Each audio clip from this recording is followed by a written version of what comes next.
Allah Aminu da Allah ka dan bamu labari a takaice game da abin da ya faru.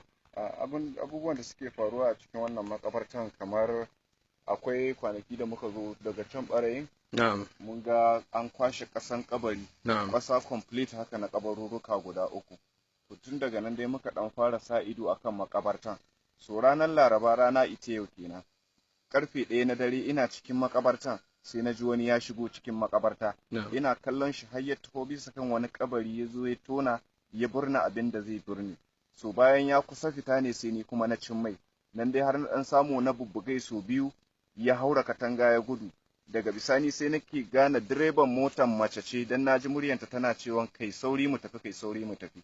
Da muka zo muka warware layan ga abubuwan da muka gani da muka warware su ga abubuwan da muka gani layan da wani ruwa wannan da ruwan ainihin shi fari ne amma zuwa yanzu gashi yanda ya zama jawur ga wannan kunama ce a lokacin ita ma sabuwa ce amma saboda ta bubbushe yanzu duk ta kare sai kuma wannan kwan wanda duk gaba ɗaya ne muka same su a ciki kamar kuma abin da ke rubuce a cikin layar da muka warware shine Allah ya raba Alhaji Muhammadu da uwar gidan shi Rabi da ƴaƴan shi kamar yadda ya raba na cikin wannan kabarin da rayuwar shi saboda haka mutane ya kamata mu ji tsoron Allah A ina ne suka so su birni abin malam? Gashi nan ga nan wurin nan ne inda suka zo suka tona suka saka